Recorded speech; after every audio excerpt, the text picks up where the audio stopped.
ഗാർഡിയോളയുടെ വരവിന് ശേഷം ബാഴ്സയുടെ കളികൾ വിജയത്തിലേക്കുള്ളത് മാത്രമായിരുന്നു. കുറിയ പാസുകൾ കൊണ്ട് മൈതാനത്ത് ചിത്രം വരച്ച് ബാഴ്സ എതിരാളികളുടെ പ്രതിരോധ കോട്ടകളിലേക്ക് നുഴഞ്ഞുകയറി. ഗാർഡിയോള പരീക്ഷിച്ച ടിക്കി ടാക്ക എന്ന കളി രീതി മെസ്സിയും കൂട്ടരും കളിക്കളത്തിൽ അതുപോലെ നടപ്പിലാക്കി. കുറിയ പാസുകളുടെ ഒടുവിൽ പലപ്പോഴും ഇടം കാലനടികളിലൂടെയും ഒന്ന് വെട്ടിയൊഴിഞ്ഞ് അതിമനോഹരമായ ചലനങ്ങളിലൂടെയും മെസ്സി എതിരാളികളുടെ വല കുലുക്കി. അറിവിന്റെ ആർക്കൈവ്സിലേക്ക് മറ്റൊരു കാര്യം കൂടി. എല്ലാവർക്കും ആർക്കൈവ്സിന്റെ പുതിയൊരു എപ്പിസോഡിലേക്ക് സ്വാഗതം. മെസ്സി രണ്ടാം ഭാഗം. 2008-2009 സീസണിൽ ബാഴ്സയുടെ അലമാരയിൽ എത്തുന്നത് നിരവധി കിരീടങ്ങളാണ്. ആ സീസണിൽ മെസ്സിയും എറ്റ്യൂവും ഹെൻറിയും അടങ്ങുന്ന ബാഴ്സയുടെ മുന്നേറ്റ നിര 100-ൽ പരം ഗോളുകളാണ് അടിച്ചുകൂട്ടുന്നത്. LaLiga, Spanish Super Cup, Champions League, club ലോകകപ്പ് തുടങ്ങിയ നിരവധി കപ്പുകളാണ് ബാഴ്സയുടെ ക്യാമ്പിനോയിൽ എത്തിയത്. തൊട്ടടുത്ത സീസണും ബാഴ്സലോണ അവരുടേതാക്കി മാറ്റുന്നു. ആ സീസണിലെ ലാലിഗ കിരീടം ബാഴ്സലോണ നേടുമ്പോൾ 99 പോയിന്റുകളാണ് അവർ അടിച്ചെടുത്തത്. ലാലിഗയ്ക്കൊപ്പം മെസ്സിയും ബാഴ്സലോണയും നേടിയത് 6 മേജർ കിരീടങ്ങളായിരുന്നു. എന്നാൽ ആ സീസണിൽ ചാമ്പ്യൻസ് ലീഗിന്റെ സെമിയിൽ ബാഴ്സ ഇന്റർ മിലാനോട് തോൽക്കുന്നുണ്ട്. ആ തോൽവിയൊന്നും മെസ്സിയെയോ ബാഴ്സലോണയോ ബാധിച്ചതേയില്ല. ബാഴ്സയും മെസ്സിയും സ്പാനിഷ് ഫുട്ബോളിന്റെ നെറുകയിലെത്തിയ സീസൺ ആയിരുന്നു അത്. സ്പാനിഷ് ഫുട്ബോളിന്റെ മാത്രമല്ല, ലോക ഫുട്ബോളിന്റെ നെറുകയിൽ. അപ്പോഴേക്കും ബാഴ്സ സംഘത്തിലെ പ്രധാനിയായി മാറുന്നുണ്ട് മെസ്സി. മെസ്സി ബാഴ്സയുടെ പര്യായമായി മാറുന്നു. സ്വന്തം ടീം മെസ്സിയെ മുൻനിർത്തി ഒരു ഗെയിം പ്ലാൻ ചെയ്യുമ്പോൾ എതിർ ടീമും മെസ്സിയെ കൊടുക്കുന്നതിനുള്ള തന്ത്രങ്ങൾ തന്നെയാണ് ആവിഷ്കരിച്ചു കൊണ്ടിരുന്നത്. മെസ്സി എന്നാൽ ഇരു ടീമുകളുടെയും കേന്ദ്രമായി മാറുന്ന ഒരു കാലമായിരുന്നു അത്. ഈ സമയത്താണ് മുൻപ് പറഞ്ഞതുപോലെ മെസ്സിക്കൊപ്പം ബാഴ്സയിലേക്ക് പെഡ്രോയും ഡേവിഡ് വിയയും സാവി ഫെർണാണ്ടസും ഇനിയസ്റ്റയും ബുസ്കറ്റ്സും ഡാനി ആൽവസും ഒക്കെ എത്തുന്നത്. സാവിയോ ഫെർണാണ്ടസും ഇനിയസ്റ്റയും ബുസ്കറ്റ്സും ഒക്കെ മിഡ്ഫീൽഡിലും ഡിഫൻസിൽ കാർലോസ് ലിയോയും ഡാനി ആൽവസും ഒക്കെ എത്തുന്നതോടെ ബാഴ്സ ലോകത്തിലെ മികച്ച ടീമുകളിൽ ഒന്നായി മാറുന്നു. ഈ ടീമിനെ വെച്ച് ഗാർഡിയോള മറ്റൊരു തന്ത്രം ആവിഷ്കരിക്കുന്നു. മെസ്സിയെ മുൻനിർത്തിയുള്ള ഒരു തന്ത്രമായിരുന്നു അത്. മുന്നേറ്റ നിരയിൽ നിന്ന് പതിയെ പിന്നോട്ട് വലിഞ്ഞ് തന്ത്രപരമായി മാറി നിൽക്കുന്നു മെസ്സി. അതുകൊണ്ട് തന്നെ എതിർ ടീമിന്റെ പ്രതിരോധ നിരക്കാർ അത്രയൊന്നും മാർക്ക് ചെയ്യാതെ നിൽക്കുന്നു. മെസ്സി ബോക്സിലേക്ക് എത്തുന്ന പന്തിലേക്ക് പെട്ടെന്ന് പാഞ്ഞെടുക്കുകയും ഫിനിഷ് ചെയ്യുകയും ചെയ്യുന്നു. പുതിയൊരു രീതിയായിരുന്നു അത്. എതിർ ടീമിലെ പ്രതിരോധക്കാർ അപകടമില്ലെന്ന് കരുതിയിരിക്കുമ്പോഴാണ് വെടിയുണ്ട പോലെ ആ കുഞ്ഞു മനുഷ്യൻ ബോക്സിലെ അപകടകരമായ മേഖലയിൽ എത്തിച്ചേരുന്നത്. മെസ്സിയുടെ അക്കാലത്തെ മുന്നേറ്റങ്ങളിൽ ഒപ്പമുണ്ടായിരുന്ന 2 മിഡ്ഫീൽഡ് ജനറൽമാരായിരുന്നു സാവിയും ഇനിയസ്റ്റയും. എതിരാളികൾ ഒട്ടും പ്രതീക്ഷിക്കാതെയായിരിക്കും മൂവരും ചേർന്ന് ഒരു മുന്നേറ്റം ഉണ്ടാക്കുന്നത്. മെസ്സി മനസ്സിൽ കാണുന്നത് സാവിയോ ഇനിയസ്റ്റോയും മനസ്സിൽ കാണുന്നു. അത്ലറ്റിക്കോ ഡി മാഡ്രിഡുമായി നടന്ന ബാഴ്സയുടെ ഒരു മത്സരം. അന്ന് ആദ്യ 11-ൽ മെസ്സി ഇല്ല. രണ്ടാം പകുതിയുടെ 7-ാം മിനിറ്റിൽ മാഡ്രിഡ് മുന്നിലെത്തുന്നു.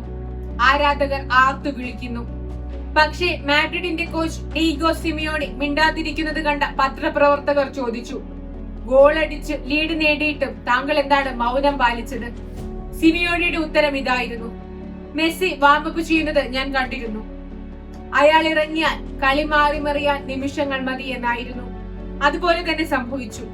60-ാം മിനിറ്റിൽ കളത്തിലിറങ്ങിയ മെസ്സി 75-ാം മിനിറ്റിൽ ബാഴ്സയുടെ വിജയ ഗോൾ നേടി.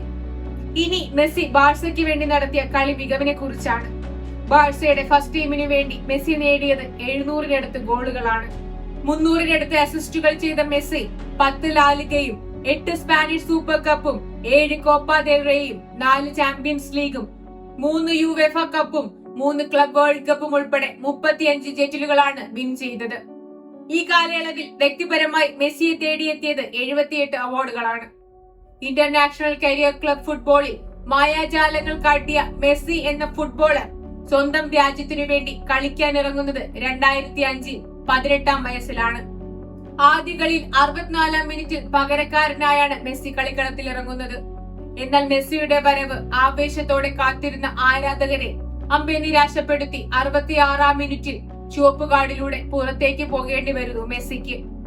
2 മിനിറ്റ് നേരം മാത്രം കളിച്ച് തലകുനിച്ച് ഗ്രൗണ്ട് വിട്ട ആ 18-കാരനെ ആരാധകർ അനുകമ്പയോടെ നോക്കുമ്പോഴും അയാളുടെ ഉള്ളിൽ മറ്റൊന്ന് കുറിച്ചിരുന്നു.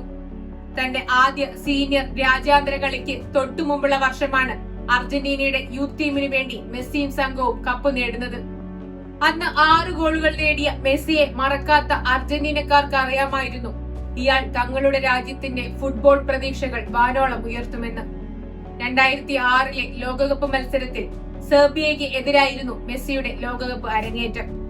2010 സാക്ഷാൽ മറഡോണയുടെ കീഴിൽ ക്യാപ്റ്റനായി കളിച്ച മെസ്സിക്കും സംഘത്തിനും ക്വാർട്ടറിൽ ജർമ്മനിയുടെ ഫിലിപ്പ് ലാമിനും സംഘത്തോടും തോറ്റു മടങ്ങേണ്ടി വന്നു.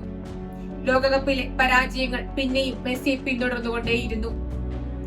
ലാലിഗയുടെയും ചാമ്പ്യൻസ് ലീഗിന്റെയും യുവേഫ കപ്പിന്റെയും മറ്റനേകം ക്ലബ്ബ് പോരാട്ടങ്ങളുടെയും യുദ്ധഭൂമിയിൽ നിന്ന് വീരനായകനെ പോലെ തലയുയർത്തി മടങ്ങിയ മെസ്സി ലോകകപ്പിന്റെ പുൽമൈതാനങ്ങളിൽ പരാജിതനായി ഡ്രസ്സിംഗ് റൂമിലേക്ക് മടങ്ങുന്ന കാഴ്ച ലോകത്തിലെ ഓരോ ഫുട്ബോൾ പ്രേമിക്കും നെഞ്ചുലയ്ക്കുന്നതാണ്. 2014 ലോകകപ്പിലും ജർമ്മനിയോട് തോറ്റു മെസ്സിക്ക് സംഘത്തിനും ബ്രസീലിലെ മൈതാനങ്ങളിൽ നിന്ന് മടങ്ങേണ്ടി വന്നു. ലോകകപ്പിലെ പരാജയങ്ങൾ 2018 വേൾഡ് കപ്പിലും മെസ്സിയെയും അർജന്റീനയും പിന്തുടർന്നു. അന്ന് പ്രീ ക്വാർട്ടറിൽ തന്നെ ഫ്രാൻസിനോട് തോറ്റുമടങ്ങുന്ന അർജന്റീനയും മെസ്സിയും ലോകകപ്പിലെ സങ്കട കാഴ്ചയായി. തുടർന്ന് അർജന്റീന ഇല്ലാത്ത ലോകകപ്പിന്റെ ടെലിവിഷൻ കാഴ്ചക്കാരുടെ എണ്ണം കുത്തനെ കുറഞ്ഞത് നമ്മൾ കണക്കുകളിൽ കണ്ടു. 2017 ഒക്ടോബർ 10 മെസ്സിയുടെ കളി ജീവിതത്തെ മറക്കാനാകാത്ത ഒരു ദിവസമാണ്. ക്വിറ്റോയിലെ ഒളിമ്പിക്കോ സ്റ്റേഡിയത്തിൽ ഇക്വഡോറിനെ നേരിടുകയാണ് അർജന്റീന.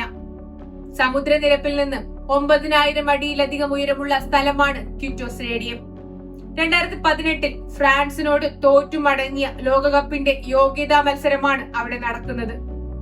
ഒരിക്കലും പൊരുത്തപ്പെടാനാവാത്ത സാഹചര്യങ്ങളിൽ അർജന്റീന പരാജയപ്പെട്ട് മടങ്ങുമെന്നായിരുന്നു എല്ലാവരുടെയും കണക്കുകൂട്ടൽ. ഇക്വഡോറുമായുള്ള ആ കളി ജയിച്ചില്ലെങ്കിൽ അർജന്റീന ലോകകപ്പിൽ യോഗ്യത നേടാതെ മടങ്ങേണ്ടി വരും. പ്രകൃതി ഉൾപ്പെടെയുള്ള സാഹചര്യങ്ങൾ എല്ലാ അർത്ഥത്തിലും അർജന്റീനയെ സമ്മർദ്ദത്തിലാക്കിയ ദിവസം. 9000 അടി ഉയരത്തിൽ വീശിയടിക്കുന്ന കാറ്റിൽ ഒരാൾ കുലുങ്ങാതെ നിന്നു. പിന്നെ അയാൾ മൈതാനത്തിലെ കൊടുങ്കാറ്റായി. പലപ്പോഴും അർജന്റീനയും ബ്രസീലും തോറ്റുമടങ്ങിയ ഒരു സ്റ്റേഡിയമായിരുന്നു ക്വിറ്റോയിലേത്. കളിയുടെ ആദ്യ മിനിറ്റിൽ തന്നെ വമ്പൻ ഒരു അടിയിലൂടെ ഇക്വഡോർ അർജന്റീനയുടെ ബല കുലുക്കുന്നു. അത് കഴിഞ്ഞാണ് മെസ്സി എന്ന കൊടുങ്കാറ്റ് ഒളിമ്പിക്കോ സ്റ്റേഡിയത്തിൽ ആഞ്ഞു വീശിയത്. തന്റെ ടീമിനെ ഒറ്റയ്ക്ക് ചുമലിലേറ്റിയ മെസ്സി ഹാട്രിക്കോടെയാണ് കളം വിട്ടത്. കഴിഞ്ഞ 1/4 നൂറ്റാണ്ടിനിടെ അർജന്റീന കളിച്ച ഏറ്റവും മികച്ച കളികളിലൊന്ന് എന്നാണ് വിദഗ്ധർ ഇതിനെ വിലയിരുത്തിയത്. ഖത്തർ വേൾഡ് കപ്പിൽ അർജന്റീനയുടെ ഓസ്ട്രേലിയക്കെതിരെയുള്ള കളി. ഓസ്ട്രേലിയൻ കോച്ച് ഗ്രഹാം അർണോൾഡിനോട് പത്രക്കാർ ചോദിച്ചു, നാളത്തെ കളിയെ എങ്ങനെ കാണുന്നു? അർജന്റീനയല്ലേ എതിരാളികൾ? അർണോൾഡ് ഒന്ന് ചിരിച്ചു. അയാൾ പറഞ്ഞു, അതെ, അർജന്റീന തന്നെയാണ് എതിരാളികൾ. കഴിഞ്ഞ ഒളിമ്പിക്സിൽ ഞങ്ങൾ അവരെ തോൽപ്പിച്ചത് നിങ്ങൾ കണ്ടതല്ലേ? വിജയം വാക്കുകൾ കൊണ്ട് അർണോൾഡ് ഒന്നുകൂടി ഊട്ടി ഉറപ്പിച്ചു. 5 കളികൾ കൊണ്ട് ഗോലിയാത്തിനെ വീഴ്ത്തിയ ദാവൂദിന്റെ കഥ നിങ്ങൾക്കറിയില്ലേ? ആ 5 കളികൾ ഞങ്ങളുടെ കയ്യിലുണ്ട്. മെസ്സി എന്ന ഗോലിയാത്തിനെയും കൂട്ടരെയും ഞങ്ങൾ വീഴ്ത്തും. ബൈബിൾ കഥ പറഞ്ഞ് അയാൾ ചിരിച്ചു. കളി തുടങ്ങി. കങ്കാരിപ്പടയിലെ പ്രതിരോധക്കാർ മെസ്സിക്ക് പ്രതിരോധ പൂട്ടിട്ടു. ഇടയ്ക്ക് അയാളുടെ ബനിയിൽ പിടിച്ച് തടഞ്ഞു നിർത്തി അയാളെ പ്രകോപിപ്പിച്ചു. മറുപടി അയാൾ കാൽ കൊണ്ടു പറഞ്ഞു. എണ്ണം പറഞ്ഞ 2 ഗോളുകളിലൂടെ അർജന്റീന വിജയിച്ചു. ഗോലിയാത്തിനെ തോൽപ്പിച്ച ദാവൂദിന്റെ കഥ പറഞ്ഞ ഓസ്ട്രേലിയക്കാർക്ക് അറിയില്ലായിരുന്നു അപ്പുറം നിൽക്കുന്നത് ഗോലിയാത്തല്ല, ബൈബിളിലെ നായകൻ മിശിഹ ആയിരുന്നു എന്ന്. ഖത്തറിലെ ഫൈനൽ, ലുസൈൽ സ്റ്റേഡിയം. ആർത്തലയ്ക്കുന്ന അർജന്റീനയുടെ നീലക്കടൽ. അപ്പുറത്ത് എംബാപ്പെ എന്ന മഹാമേരുവിനെ മുൻനിർത്തി ആഘോഷം തുടരുന്ന ഫ്രാൻസിന്റെ കരിനീലപ്പട. മറഡോണയുടെ കാലത്തിനു ശേഷം നീണ്ട വർഷങ്ങൾ ലോകകപ്പ് മൈതാനങ്ങളിൽ നിന്ന് അപമാനിതരായി മടങ്ങേണ്ടി വന്ന അർജന്റീനിയൻ സംഘം കളത്തിലിറങ്ങുന്നു. ഫൈനൽ എന്ന യുദ്ധം വിജയിക്കാൻ മികച്ച ഒരു പടത്തലവനും തന്റെ ഇടമുള്ള പടയാളികളും മാത്രം പോരാ. തന്ത്രങ്ങളുടെ ഒരു കുശാഗ്ര ബുദ്ധി അതിന് പിന്നിൽ ഉണ്ടാവണം. യുദ്ധതന്ത്രങ്ങൾ മെനഞ്ഞുകൊണ്ട് സ്കലോണി എന്ന കോച്ച് അവർക്കൊപ്പം ഉണ്ടായിരുന്നു. എതിർ ടീമിനെ മനസ്സിലാക്കി അതിനൊത്ത തന്ത്രങ്ങൾ ഒരുക്കി മൈതാനത്തേക്ക് 11 പേരെ പറഞ്ഞയക്കുമ്പോൾ മെസ്സിയെ പോലെ അയാളും കണ്ടിരുന്നു ഒരു സ്വപ്നം. അതുകൊണ്ട് തന്നെയാണ് ലോകകപ്പ് തുടങ്ങുന്നതിന് മുമ്പ് ആദ്യ 11-ൽ ഉൾപ്പെടുമെന്ന് ആരും കരുതാത്ത ജൂലിയൻ അൽവാരസിനെയും എൽസോ ഫെർണാണ്ടസിനെയും മാക് എലിസ്റ്ററിനെയും അയാൾ ടൂർണമെന്റിൽ ഉടനീളം ഉപയോഗിച്ചത്. സെമി ഫൈനലിലെ ആദ്യ 11-ൽ നിന്നും പാരഡാസിനെ ഒഴിവാക്കി ഡി മരിയെ ഉൾപ്പെടുത്തി 4-4-2 ഫോർമാറ്റിൽ മൈതാനത്തിറങ്ങുമ്പോൾ തന്നെ ചരിത്രത്തിന്റെ കോട്ടവാതിലുകൾ തുറക്കാൻ ഒരുങ്ങിയാണ് ഞങ്ങൾ എത്തിയതെന്ന് മുന്നറിയിപ്പുണ്ടായിരുന്നു. കളിയുടെ 5-ാം മിനിറ്റിൽ ബോക്സിന്റെ ഇടതുമൂലയിൽ നിന്ന് കനത്തൊരു ഷോട്ടിലൂടെ മാക് എലിസ്റ്റർ ഫ്രഞ്ച് ഗോളി ലോറിസിന് മുന്നറിയിപ്പ് നൽകി.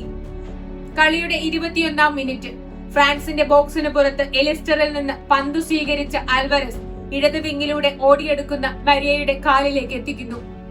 പന്തിനെ വരുതിയിലാക്കി ഫ്രാൻസിന്റെ പ്രതിരോധ താരം ഡംബലെ കബളിപ്പിച്ച് ബോക്സിലേക്ക് കയറുന്നു മരിയ. അപകടം മണത്ത ഡംബലെ പാളിപ്പോയ പ്രതിരോധത്തിന് പകരമായി മരിയയെ പിന്നിൽ നിന്ന് വീഴ്ത്തുമ്പോൾ റഫറിക്ക് മറ്റൊന്നും ആലോചിക്കേണ്ടി വന്നില്ല. ആദ്യ ഗോൾ പെനാൽറ്റിയുടെ രൂപത്തിൽ ഫ്രാൻസിന്റെ വലയിലേക്കും ആരാധകരുടെ നെഞ്ചകങ്ങളിലേക്കും അടിച്ചു കയറ്റി ഫുട്ബോളിന്റെ മിശിഹ. കളിയുടെ 36-ാം മിനിറ്റിൽ മാക് എലിസ്റ്ററിൽ നിന്നും പന്ത് മെസ്സിയിലേക്ക്, മെസ്സിയിൽ നിന്നും ആൽവരസിലേക്ക്. ഫ്രാൻസിന്റെ പ്രതിരോധത്തെ കീറി മുറിച്ചുകൊണ്ട് മുന്നോട്ട് കയറിയ ആൽവരസ് ബോക്സിന് മുന്നിലേക്ക് ഓടിക്കയറിയ മാക് എലിസ്റ്ററിലേക്ക് നീട്ടുന്നു. വീണ്ടും ബോളുമായി മുന്നേറിയ മാക് എലിസ്റ്റർ ബോക്സിന്റെ ഇടതുഭാഗത്തേക്ക് പന്തെത്തിക്കുമ്പോൾ അവിടെയുണ്ടായിരുന്നു അർജന്റീനയുടെ മാലാഖ ഡി മരിയ. മുന്നോട്ട് ഓടിക്കയറിയ ലോറിസിനെ കാഴ്ചക്കാരനാക്കി ഡി മരിയയുടെ കാലിൽ നിന്നും ഫ്രാൻസിന്റെ വലയിലേക്ക്. മൈതാനത്തെ നിലവിളികളും ആഘോഷങ്ങളും ഒരു കടലായി ഉയരുന്നു.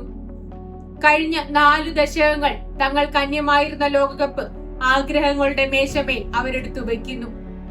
എംബാപ്പയുടെ കളിമികവിൽ 2 ഗോളുകൾ തിരിച്ചടിച്ച് അർജന്റീനയ്ക്കൊപ്പം പിടിക്കുന്നു ഫ്രാൻസ്. അർജന്റീനിയൻസിന്റെ ആരവങ്ങളും ആഘോഷങ്ങളും തേങ്ങലായി മാറുന്നു. അത്രമേൽ അടുത്തെത്തിയ ലോകകപ്പ് 6 അടി 4 ഇഞ്ച് ഉയരമുള്ള കറുത്ത പയ്യൻ തങ്ങളിൽ നിന്ന് തട്ടിയെടുക്കുമെന്ന് അവർ എപ്പോഴോ ഭയന്നു.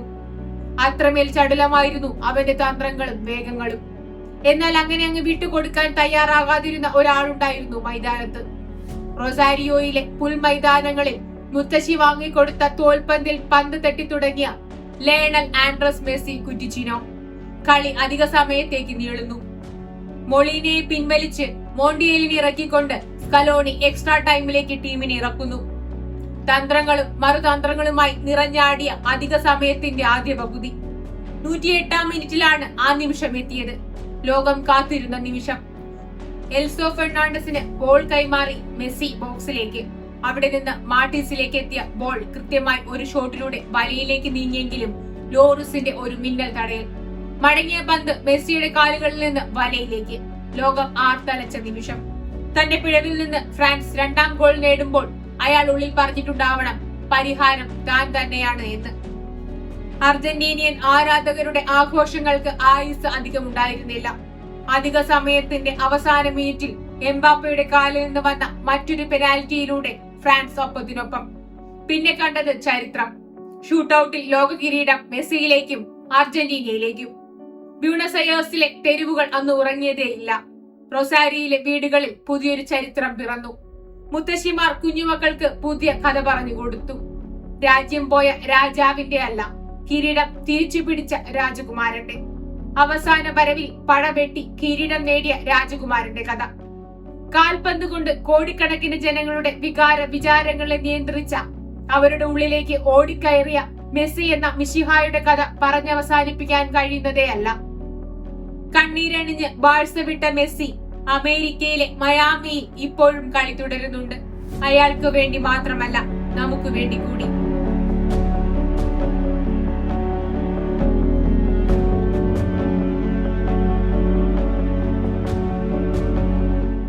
ഞങ്ങളുടെ ഈ വീഡിയോ നിങ്ങൾക്ക് ഇഷ്ടപ്പെട്ടെങ്കിൽ ദയവായി ലൈക്ക് ചെയ്യൂ, ഷെയർ ചെയ്യൂ, ഞങ്ങളുടെ ചാനൽ സബ്സ്ക്രൈബ് ചെയ്യൂ. നിങ്ങളുടെ സപ്പോർട്ട് ഞങ്ങൾക്ക് വളരെ പ്രധാനപ്പെട്ടതാണ്. കൂടാതെ നിങ്ങളുടെ നിർദ്ദേശങ്ങളും അഭിപ്രായങ്ങളും താഴെ കമന്റ് സെക്ഷനിൽ ഞങ്ങളെ അറിയിക്കും. ദിസ് ഇസ് കൃഷ്ണ വേഡിയോണി ഫ്രം ആർക്കേസ്.